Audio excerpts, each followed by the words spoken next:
आइए हम देखते हैं what is periodic variation in properties which you will study in your periodic table. Periodic variations होता क्या है, periodicity होती क्या है, आपने periodic table पढ़ा. periodic table में क्या होता है कि ओरिजेंटल जो कंडीशन की दिखाई जाती है उसको रो यानी पीरियड कहलाते हैं, और जो वर्टिकल है वो कॉलम या ग्रुप कहलाते हैं. Chemical and physical properties of elements and their compounds are shown in a particular sequence that is called periodicity. यानी फिजिकल और केमिकल प्रॉपर्टीज जो सेम ग्रुप या पीरियड के एलिमेंट्स के एक सीक्वेंस में वैरी करते हैं और उन्हीं को हम पीरियोडिसिटी कहते हैं. जैसे अब पीरियोडिसिटी में आपको क्या क्या पढ़ना है, लॉ ऑफ पीरियोडिसिटी में पढ़ना है कि what is variation in size of atom, similar to that the change in ionization enthalpy and sequential change of electronegativity and electron gain enthalpy, acidic and basic character of compounds related with their oxides, chemical reactivity of compounds, electropositivity of compounds, electronegativity of compounds, electropositivity of elements and electronegativity of elements. ये सारी चीजें हम periodicity में पढ़ते हैं. The first topic is your atomic radius. Atomic radius आपको पता है, एटॉमिक रेडियस 4 टाइप के होते हैं, ये आपने पढ़ा है. पहला रेडियस क्या होता है, वान डर वाल रेडियस. वान डर वाल का रेडियस किसके लिए डिफाइन होता है, इनर्ट गैस के लिए, मोनो एटॉमिक गैस के लिए ये डिफाइन होता है. फिर ये कोवैलेंट रेडियस, ये जनरली आपको डिफाइन होता है नॉन मेटल्स के लिए. ऐसी ये मेटालिक रेडियस है, मेटालिक रेडियस मेटल के लिए डिफाइन होता है. और लास्ट होता है आयनिक रेडियस. ये आयनिक रेडियस किसके लिए डिफाइन होता है, जब किसी भी मेटल का या नॉन मेटल का एलिमेंट का एटम इलेक्ट्रॉन का गेन या लॉस करता है तो आयनिक रेडियस डिफाइन होता है. ये आयनिक रेडियस में इसी तीनों के ये पार्ट है. इनमें सबसे बड़ा जो रेडियस होता है वान डर वाल रेडियस होता है, क्योंकि ये एग्जैक्ट कैलकुलेशन इसकी होती है. उसके बाद होता है कोवैलेंट रेडियस, फिर मेटालिक रेडियस. इन तीनों में मेटालिक रेडियस बीच में आता है, कोवैलेंट सबसे छोटा होता है, क्योंकि यहाँ जो कोई भी जैसे डायएटॉमिक मॉलिक्यूल बनते हैं तो दोनों एटम का जो इलेक्ट्रॉनिक वैलेंस शेल होता है वो आपस में ओवरलैप करता है, इसलिए छोटा होता है. यानी ऑर्डर में आप देखोगे तो सबसे बड़ा वान डर वाल है, सबसे छोटा कोवैलेंट और बीच में मेटालिक है. क्योंकि आयनिक रेडियस तो आयन बनने के बाद होता है. जैसे मान लें हम, ये जो आयनिक रेडियस है ये 2 टाइप के, एक तो केटायनिक है और दूसरे एनायनिक है. यानी कोई भी एलिमेंट का एक इलेक्ट्रॉन अगर वैलेंस शेल से निकल जाए तो it will converted into their ion, और ये होगा केटायन. जब एक इलेक्ट्रॉन का रिमूवल होता है तो ये जो इसका प्रोडक्ट बनता है, यानी जो डॉटर एटम बनता है जो पेरेंट से, इसकी रेडियस अपने पेरेंट से छोटी हो जाती है. क्यों, क्योंकि एक इलेक्ट्रॉन निकलने के बाद रिमेनिंग इलेक्ट्रॉन पर इफेक्टिव न्यूक्लियर अट्रैक्शन बढ़ता है. इसलिए इसकी पेरेंट की रेडियस यानी Ra is greater than Ra plus. But the same thing is opposite for anion. ऐसा क्यों, क्योंकि आप जानते हो हर चीजें जोड़े में है, तो इसका कैरेक्टर इसका उल्टा होगा. यानी अब ये Rb माइनस जो होगा Rb से बड़ा हो जाएगा. ऐसा क्यों, इसका कारण ये है कि कभी भी किसी भी एटम के स्ट्रक्चर को हम देखें तो पॉली इलेक्ट्रॉनिक सिस्टम में क्या होता है, 2 तरह के फोर्स होते हैं. अगर ये इसमें 5 इलेक्ट्रॉन है तो यहाँ पर 5 प्रोटॉन भी आएंगे.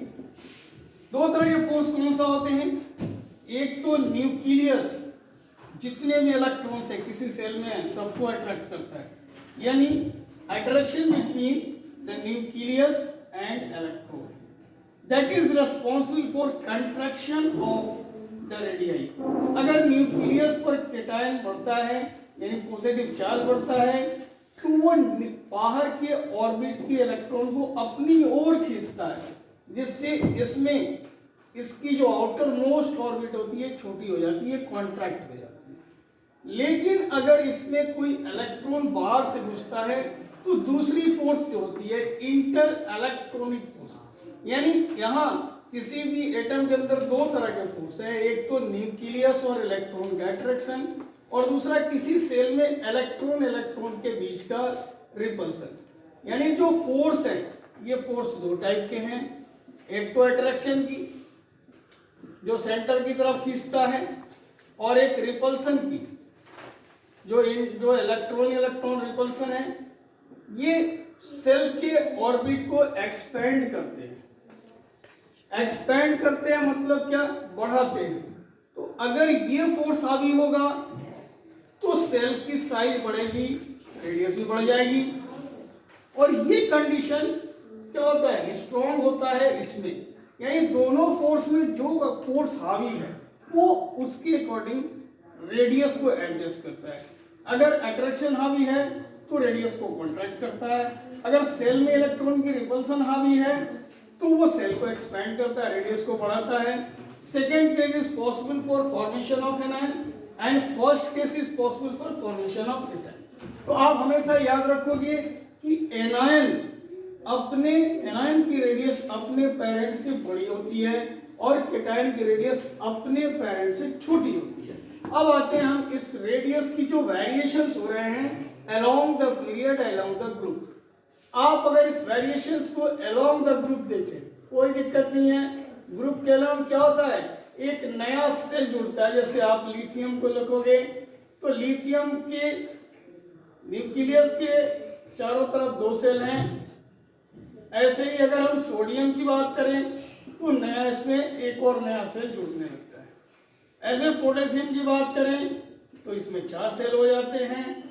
तो इस तरह से सेल की संख्या बढ़ रही है तो रेडियस भी बढ़ रहा है, क्योंकि नया ऊपर जब हम टॉप टू बॉटम आते हैं यानी पीरियोडिक टेबल में टॉप टू बॉटम जैसे ही जाएंगे जिसमें कैरेक्टर की वेरिएशन एटॉमिक रेडियस की क्या होगी, न्यू रेडियस यानी न्यू सेल इज एडेड जो so radius is continuously increases from top to bottom. अगर हम इसी कैरेक्टर को अलोंग द पीरियड देखें तो अलोंग द पीरियड क्या होता है, यहां पर नया इलेक्ट्रॉन आया, नया सेल आया, लेकिन अलोंग द पीरियड क्या होता है कि सेम सेल में इलेक्ट्रॉन ऐड होते हैं। अब ये लिथियम है तो लिथियम में यहाँ पे 2 सेल हैं और ये 3 प्रोटॉन हुआ, 1 इलेक्ट्रॉन ऐड हुआ है। जैसे बेरिलियम आएगा तो जो नया आपको इलेक्ट्रॉन आ रहा है वो उसी सेल में आ रहा है, नया सेल नहीं जुड़ रहा।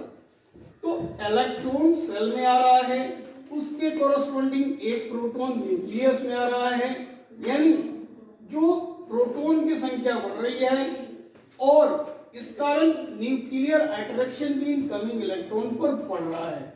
यही कारण है कि जब हम LHS to RHS जाएंगे तो ये जो रेडियस होगी वो डिक्रीज करती चली जाएगी। आप एक सीधा सा कंसेप्ट आप याद रखो, जो कैरेक्टर टॉप टू बॉटम बढ़ता है वो कैरेक्टर लेफ्ट टू राइट घट जाता है। अब इसमें एम्बिग्यूटी है, यहाँ पर कोई एम्बिग्यूटी नहीं है, कोई एबनॉर्मलिटी नहीं है, लेकिन पीरियड में है।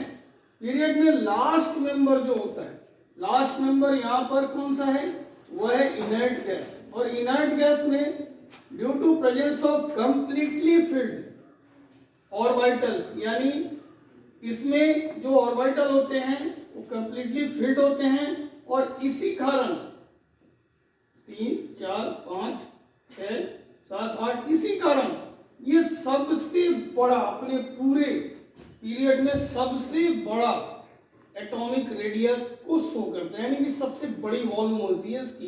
तो ये इसमें एबनॉर्मेलिटी आ गई। हम जो ये कैरेक्टर को फॉलो करेंगे वो लिथियम से लेके यानी कि ग्रुप 1 से लेकर के ग्रुप 7 तक फॉलो करेंगे और उसके आगे जो 8 है इनर्ट गैस में ही एबनॉर्मेलिटी आ जाएगी। यानी पूरे पीरियड के अंदर जो फर्स्ट मेंबर है, यानी फर्स्ट मेंबर अल्कली मेटल है, वो उसमें बड़ा होगा लेकिन हाइड्रोजन छोटा होगा, और पूरे में सबसे बड़ा क्या होगा, इसका इनर्ट गैस मेंबर बड़ा होगा। फिर से सुनिए, there is no abnormality in variation of atomic size in the case of group that will follow from top to bottom. The incoming electron comes in new cell, यानी एक electron आता है, एक नया सेल भी लाता है। इस कारण इसकी एटॉमिक रेडियस ऊपर से नीचे की तरफ बढ़ती चली जाती है। इसमें कोई एम्बिग्यूटी नहीं है, कोई एबनॉर्मलिटी नहीं है, कोई एक्सेप्शन नहीं। लेकिन अगर आप पीरियड की बात करेंगे तो इलेक्ट्रॉन सेम सेल में आते हैं, एक प्रोटॉन भी न्यूक्लियस में आता है, और मैंने कहा ना कि अगर अट्रैक्शन का फोर्स हावी है तो न्यूक्लियस क्या करेगा, बाहर के ऑर्बिट की साइज को घटा देगा, यानी सेल की साइज छोटी हो जाएगी। और इस कारण ये जो अट्रैक्शन का पैरामीटर है, यानी न्यूक्लियर अट्रैक्शन जो इनकमिंग इलेक्ट्रॉन पर, वो बढ़ रहा है। और यही कारण है कि along the period from LHS to RHS जो रेडियस होगी कंटिन्यूअली डिक्रीज करेगी। थोड़ी बहुत सी इसमें एक्सेप्शन है। एक्सेप्शन सबसे लास्ट वाले में कि नोबेल गैस का अपने पूरे पीरियड के मेंबर में सबसे बड़ा रेडियस होगा, ठीक है ना। लेकिन ये कैरेक्टर फॉलो होगा, आपको फिर से बता दें कि 1A से लेकर के 7A तक इसको हम फॉलो नहीं करेंगे। यानी ये जो रेडियस की डिक्रीजिंग मोड है, पहले 1A के जो मेंबर होगा उससे 7A यानी हाइड्रोजन तक होगा। इन सब में सबसे बड़ा फर्स्ट A का मेंबर होगा, और वो होगा सबसे पहले आप देखो अल्कली मेटल, यानी अल्कली मेटल से लेकर हाइड्रोजन तक कि हम अगर सीरीज की बात करें, पीरियड की बात करें, तो जो अल्कली मेटल के मेंबर होंगे वो बड़ा होगा सबसे, हाइड्रोजन सबसे छोटा होगा।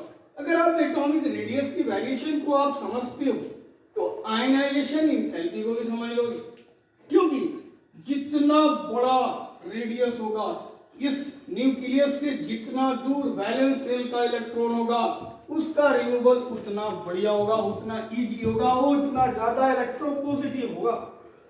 और जिस इलेक्ट्रॉन पर जितना ज्यादा अगर वैलेंस सेल पर इलेक्ट्रॉन पर न्यूक्लियस का अट्रैक्शन बढ़ता है उसका रिमूवल इजी नहीं होगा, इसलिए वो इलेक्ट्रोपॉजिटिव बहुत ज्यादा शो नहीं करेगा। तो सारे कैरेक्टर हमारे एटॉमिक रेडियस से रिलेटेड है। अगर कोई ये भी पूछे कि वॉल्यूम की बात, तो वॉल्यूम भी आप देखो ना, अगर रेडियस बढ़ती है तो वॉल्यूम भी बढ़ेगा, इसमें कोई डाउट नहीं है। यानी इस वीडियो में हमने आपको क्या बताया कि what is atomic radius and how many types of it, and what is cationic radius and what is anionic radius, and which forces are responsible for contraction or expansion of the radius. Then after we study the periodic variation of atomic radius along the period, along the group.